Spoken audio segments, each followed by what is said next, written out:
क्या योगी आदित्यनाथ को अब बहुत बड़ी जिम्मेदारी मिलने जा रही है? और जो एक लोगों का सेंटिमेंट है कि योगी आदित्यनाथ को मोदी के बाद प्रधानमंत्री पद के लिए उम्मीदवार बनाया जाएगा, क्या अब ऐसा संकेत मिलने लगा है? आज हम आपको एक ऐसा साक्षात उदाहरण दिखाएंगे जब मध्य प्रदेश के मुख्यमंत्री मोहन यादव का शपथ ग्रहण समारोह चल रहा था, वहीं पर हमें एक ऐसा संकेत मिला जो यह बताने के लिए काफी था कि बहुत खामोशी से योगी आदित्यनाथ को बहुत बड़ी जिम्मेदारी मिलने जा रही है और दिल्ली बुलाने की तैयारी चल रही है योगी आदित्यनाथ को। बहुत ध्यान से हम जिस वीडियो को आपको दिखाने जा रहे हैं उसे देखिएगा, उस वीडियो के एक एक फ्रेम को समझिएगा और एक एक फ्रेम में इस बात की गवाही मौजूद है कि योगी आदित्यनाथ का कद अब बीजेपी में कितना बड़ा हो गया है, बाकी सारे मुख्यमंत्रियों से कहीं ज्यादा बड़ा हो गया है। अंदाजा लगाकर देखिए कि जब आप एक मंच पर बैठे हों, जब जिस स्टेट का मुख्यमंत्री शपथ ग्रहण ले रहा हो, उस स्टेट के मुख्यमंत्री के बगल में प्रधानमंत्री बैठे हों, अमित शाह बैठे हों, और वहां पर अगर योगी आदित्यनाथ को बिठाया जाए तो फिर ये कितनी बड़ी बात होगी। देखिए, बीजेपी में कुछ चीजें बोलकर नहीं की जाती हैं, कुछ चीजें सांकेतिक रूप से की जाती हैं। और एक बड़ा संकेत आज जब मोहन यादव मुख्यमंत्री पद की शपथ ले रहे थे मध्य प्रदेश में, उस वक्त नजर आई। आप मेरे सामने देखिए, वो उस वक्त का वीडियो है जब शपथ ग्रहण समारोह के लिए मंच सजकर तैयार था। जेपी नड्डा को आप देख रहे हैं यहां सामने, यहां पर आप योगी आदित्यनाथ को देख रहे हैं। और योगी आदित्यनाथ जब आए तो कैसे उनका वेलकम हुआ, आप देखिए कैसे उनका वेलकम हुआ। खुद जेपी नड्डा आए और सामने देखिए किस तरह से जो प्रदेश अध्यक्ष है मध्य प्रदेश के वो चल रहे थे। उसके बाद सारे मुख्यमंत्री, सारे संत खड़े हो गए। अमूमन इससे पहले हम यहां पर आपको रोककर एक बात बताते हैं, आप संतों की ये जो टोली देख रहे हैं, जब योगी आदित्यनाथ के अलावा कोई दूसरा नेता आया तब ये सारे संत, सारे साधु संत बैठे थे।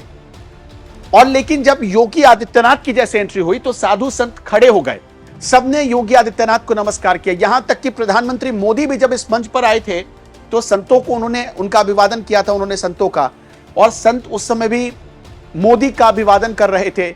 लेकिन बाकी दूसरे नेता जब आए तब संत बैठे हुए थे अपनी कुर्सी पर। लेकिन जैसे ही योगी आदित्यनाथ की एंट्री हुई, यहां पर सीन बिल्कुल बदल गया और ये संत देखिए कैसे सबका स्वागत कर रहे हैं। यहां पर आपको सामने सीधा सीधा नजर आ रहा होगा, ये संत योगी आदित्यनाथ कैसे लोगों का अभिवादन कर रही है। मध्य प्रदेश की तस्वीर है, उत्तर प्रदेश की नहीं है, बहुत ध्यान से देखिएगा, ये उत्तर प्रदेश की नहीं, मध्य प्रदेश की तस्वीर है। अब योगी आदित्यनाथ जहां बैठेंगे वो जगह, अमित शाह के सामने से गुजर गए योगी आदित्यनाथ। थोड़ा पीछे आपको लिए चलते हैं इस वीडियो में और आपको दिखाते हैं। यहां पर देखिए अमित शाह के सामने से, ये अमित शाह हैं और योगी आदित्यनाथ गुजर जाते हैं अमित शाह के सामने से। यहां पर अमित शाह योगी आदित्यनाथ की तरफ देख रहे हैं और जहां पर अमित शाह बैठे हुए हैं, एक फ्रेम आपको खास तौर पर दिखाते हैं जहां पर अमित शाह बैठे हुए हैं और जहां पर योगी बैठे हुए हैं। महज कुछ कुर्सियों की दूरी है, 1 2 3 4 5वीं कुर्सी पर अमित शाह की 5वीं कुर्सी के बाद योगी आदित्यनाथ की कुर्सी है और यहां पर जेपी नड्डा साहब बैठे हुए हैं, फिर अमित शाह बैठे हुए हैं। और ये जो कुर्सी आप देख रहे हैं, ये एक मुख्यमंत्री की और 2 डिप्टी सीएम की, जिन्होंने आज शपथ ली है मध्य प्रदेश में, उनके लिए कुर्सी लगाई गई थी। सबसे बड़ी बात आपको बता देते हैं कि ये जो शपथ ग्रहण समारोह चल रहा था, इसमें कई राज्यों के मुख्यमंत्रियों को बुलाया गया था, लेकिन सबसे ज्यादा यहां पर देखिए मोहन यादव के लिए कुर्सी थी, फिर राजेंद्र शुक्ला के लिए कुर्सी लगाई गई थी, फिर जगदीश देवड़ा के लिए कुर्सी लगाई गई थी और फिर बैठे थे योगी आदित्यनाथ। इसके अलावा इसमें जो एकनाथ शिंदे हैं महाराष्ट्र के मुख्यमंत्री, वो भी पहुंचे थे, वो भी आपको नजर आएंगे इस वीडियो में। आप देखिए यहां पर पुष्कर सिंह धामी बैठे हुए हैं, लेकिन उनकी जो कुर्सी है वो योगी आदित्यनाथ के पीछे। जो पहला रॉ था, जो पहले रॉ में जिन गेस्ट को बिठाया गया था, उसमें योगी आदित्यनाथ मौजूद थे। अब देखिए यहां पर योगी आदित्यनाथ पहले रो में बैठे हुए हैं, सबकी कुर्सियों पर सबका नाम लिखा हुआ है। यहां पर आप देख रहे हैं पुष्कर सिंह धामी को पीछे रो में बिठाया गया, यहां योगी आदित्यनाथ बैठे हुए हैं।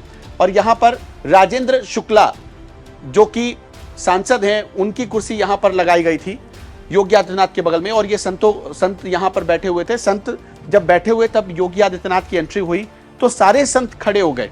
इससे पहले किसी भी नेता की एंट्री हुई तो संत बैठे बैठे उनका अभिवादन कर रहे थे, लेकिन योगी आदित्यनाथ की जैसे एंट्री हुई तो संत अपनी सीट से खड़े हो गए। ये एक ऐसा वीडियो सामने आया जिसने साफ साफ इशारा कर दिया कि योगी आदित्यनाथ का कद फिलहाल कुछ दिनों में बहुत बड़ा है। और ये एक तस्वीर, आप इस तस्वीर की अलग कहानी है, ये तस्वीर की अलग कहानी हम आपको दिखाएंगे। अमित शाह फिर यहाँ पर देखिए नितिन गडकरी बैठे हुए हैं, फिर यहाँ पर प्रदेश अध्यक्ष बैठे हुए हैं, फिर ये जो 2 कुर्सी थी वो खाली, और यहाँ पर योगी आदित्यनाथ, यानी अमित शाह और योगी आदित्यनाथ के बीच कितनी कुर्सियों की दूरी है? 1 2 3 4 5वीं कुर्सी पर योगी आदित्यनाथ बैठे हुए हैं और पहले रो में योगी आदित्यनाथ को बिठाया गया था। योगी आदित्यनाथ से किनारे बिठाया गया था एकनाथ शिंदे को, जो कि महाराष्ट्र के मुख्यमंत्री एकनाथ शिंदे को।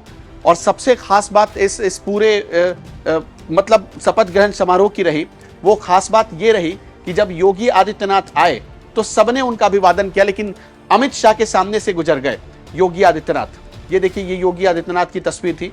योगी आदित्यनाथ आए थे तो उनका अभिवादन करने के लिए जेपी नड्डा साहब सामने चलकर आए, फिर प्रदेश अध्यक्ष पीछे पीछे चल रहे थे, और इसी तरह जब योगी पहुंचे मंच पर तो सारे ये साधु संत जिनको आप देख रहे हैं, सारे साधु संत खड़े हो गए।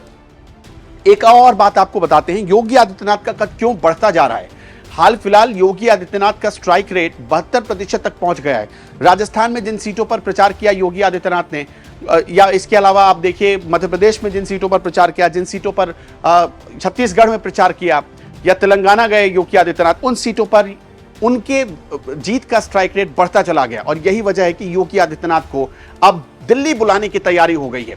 सबसे बड़ी बात, अभी एक बहुत खबर चल रही है कि योगी आदित्यनाथ को अब शायद हटा दिया जाएगा, लेकिन इससे भी बड़ी बात यह है कि योगी आदित्यनाथ को हटाया नहीं, बल्कि बहुत जिम्मेदारी देने की तैयारी चल रही है, और इसी वजह से उन्हें अब स्टार प्रचारकों की सूची में शामिल कर दिया गया है योगी आदित्यनाथ को। और यह भी बहुत जल्द ऐलान होने वाला है कि योगी आदित्यनाथ ही वो चेहरे हैं जो प्रधानमंत्री नरेंद्र मोदी को दिल्ली तक 2024 में भी पहुंचाएंगे, और इसलिए योगी आदित्यनाथ को उसका रिटर्न गिफ्ट मिलने जा रहा है।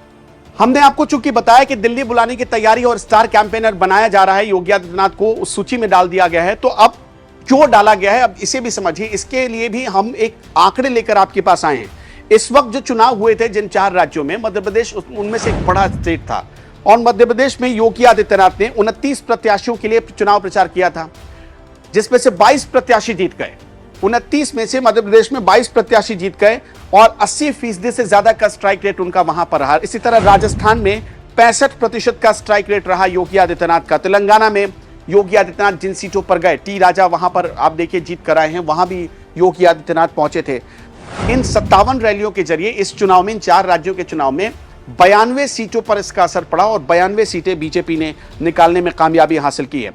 योगी आदित्यनाथ की अब सिर्फ हम बात कर लेते हैं एमपी में जहां जहां रैली हुई, कुछ एक बड़े नाम बता दीजिए। पन्ना में ब्रिजेंद्र प्रताप सिंह खड़े थे, वो जीत गए। सुजालपुर में इंद्र सिंह परमार खड़े थे, वो जीत गए। सोनकच्छ में राजेश सोनकर खड़े थे, वो जीत गए। भिंड में नरेंद्र कुशवाहा खड़े थे। बैरसिया में विष्णु खत्री खड़े थे। इसमें से जो मैं नाम बता रहा हूँ, कुछ चेहरे तो ऐसे जिन्हें पहली बार बीजेपी ने उतारा था। चंदला में दिलीप अहिरवार जीत गए, ये योगी आदित्यनाथ ने इनके लिए प्रचार किया। 39 सीटों पर योगी आदित्यनाथ राजस्थान में गए थे, राजस्थान में प्रचार किया था योगी आदित्यनाथ 39 सीटों पर, जहां पर योगी आदित्यनाथ ने 15 सीटों पर जीत दिलवाई बीजेपी को, जिसमें बहुत बड़े बड़े नाम भी शामिल थे, जैसे कि रामविलास मीना, रमेश खिंची, छगन सिंह राजपुरोहित, अतुल मंसाली, बालकनाथ योगी जो तिजारा से खड़े हुए थे, झोटवाड़ा से कर्नल राज्यवर्धन सिंह राठौर वो खड़े हुए थे, उनके लिए भी योगी आदित्यनाथ ने प्रचार किया था। तेलंगाना में योगी आदित्यनाथ ने 2 दिन में 8 रैलियां की और 15 प्रत्याशियों के लिए प्रचार किया था। छत्तीसगढ़ में 2 रैलियां की, 2 दिन गए 7 रैलियां की और 9 प्रत्याशियों के लिए प्रचार किया था।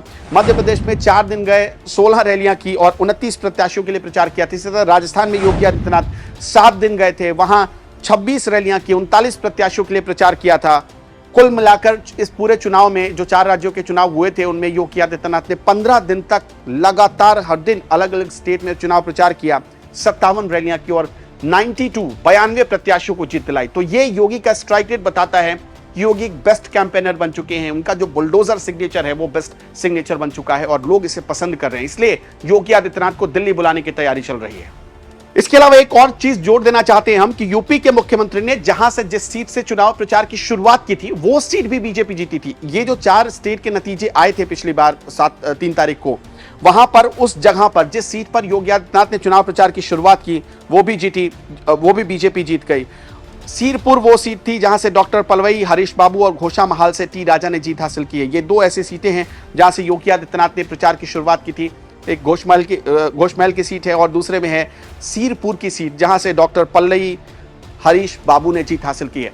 तो ये योगी आदित्यनाथ का स्ट्राइक रेट बताता है कि वो अब बीजेपी के लिए बहुत बड़ी जरूरत बन चुके हैं और हो सकता है कि इसके लिए उन्हें रिटर्न किट भी बीजेपी कुछ बहुत जल्दी दे दे।